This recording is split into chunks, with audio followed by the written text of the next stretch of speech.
Inilah segmen Hot News dengan deretan informasi terpopuler di situs cnbcindonesia.com. Langsung saja kita simak informasi Hot News yang pertama. Perkembangan terbaru terus muncul dalam perang antara Israel dan milisi Hamas di wilayah Gaza, Palestina. Saat ini kedua pihak sedang dalam gencatan senjata untuk membebaskan sejumlah warga Israel yang ditawan di Gaza, termasuk jenazah mereka yang tewas. Presiden Israel Isaac Herzog telah meminta maaf kepada X karena tidak melindungi 4 tawanan Israel yang jenazahnya diserahkan kepada Palang Merah pagi ini. Sementara itu, Hamas mengatakan pihaknya berusaha menjaga tawanan Israel yang berada dalam tahanannya tetap hidup, tetapi mereka dibunuh oleh tentara Israel atas desakan Perdana Menteri Benjamin Netanyahu untuk melanjutkan perang di Gaza. Di sisi lain, Al-Quds Today, sebuah saluran Palestina, telah mengunggah rekaman bulldozer yang melaju di jalan-jalan Gaza. Dikatakan bahwa kendaraan-kendaraan tersebut telah memasuki jalur penyeberangan Rafah dan sedang dalam perjalanan ke utara jalur Gaza. Militer Israel juga diketahui telah melanjutkan serangan besar-besaran di beberapa wilayah di tepi barat utara yang diduduki, termasuk kota Jenin dan kamp pengungsiannya, serta Tulkarem dan kamp pengungsi Nur Shams yang memaksa ribuan orang meninggalkan rumah mereka.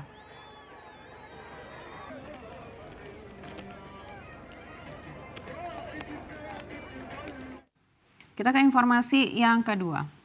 Inflasi yang membandel dan kebijakan perdagangan garis keras Presiden Amerika Serikat Donald Trump telah memicu kembali ketakutan akan stagflasi, yakni pertumbuhan yang lamban dan inflasi yang menggila. Melansir Reuters pada Jumat 21 Februari, potensi kembalinya stagflasi yang akan menekan berbagai aset telah ditandai secara berkala selama 50 tahun terakhir, tetapi tidak terwujud sebagai ancaman nyata bagi portofolio investor. Sebelumnya, fenomena ini sempat menghantui Amerika Serikat pada tahun 1970-an. Survei Bank of America terhadap manajer dana global pada Selasa menunjukkan proporsi investor yang memperkirakan stagflasi yang didefinisikan oleh bank tersebut sebagai pertumbuhan di bawah tren dan inflasi di atas tren selama tahun depan berada pada level tertinggi dalam 7 bulan.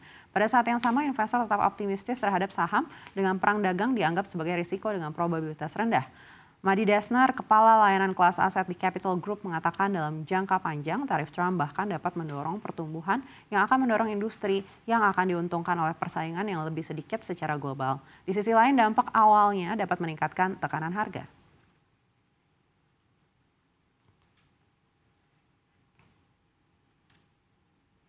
Kita beralih lagi. Peneliti Korea Selatan berhasil mengembangkan mobil listrik dengan baterai berbahan silikon, memungkinkannya melaju hingga 1.000 km dalam sekali charge. Temuan ini bisa mengakhiri era mobil bermesin cetus api yang ditenagai oleh BBM. Sebab salah satu hambatan utama dari transisi dari kendaraan bermotor tenaga bensin ke kendaraan listrik adalah soal jarak. Kapasitas baterai yang terbatas membuat konsumen takut beralih dari BBM. Fokus penelitian para ahli dari Pohang University of Science and Technology di Korea Selatan adalah material silikon.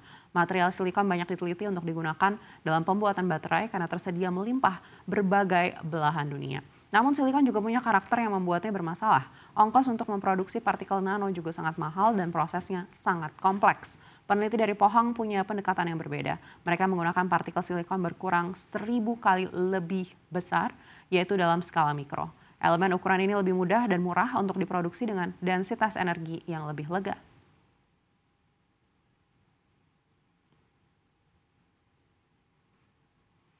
Kita beralih ke informasi komoditas. Investor emas kembali berpesta usai harga emas dunia mencetak rekor tertinggi sepanjang masa. Harga emas melonjak ke rekor tertinggi didorong oleh permintaan aset safe haven usai kekhawatiran akan perang dagang global terus menghantui.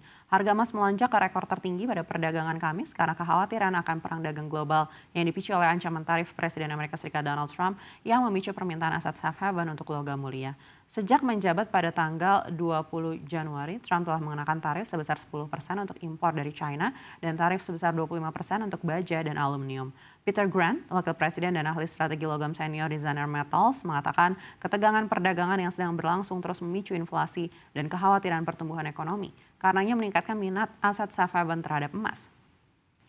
Grant menambahkan kesepakatan damai yang potensial dapat menurunkan ketegangan geopolitik untuk sementara waktu dan dapat membebani harga emas untuk jangka pendek. Dari sisi ekspor, Swiss meningkatkan ekspor emas dari tahun ke tahun di bulan Januari karena pasokan ke Amerika Serikat melonjak ke level tertinggi dalam setidaknya 13 tahun menurut data Bea Cukai Swiss.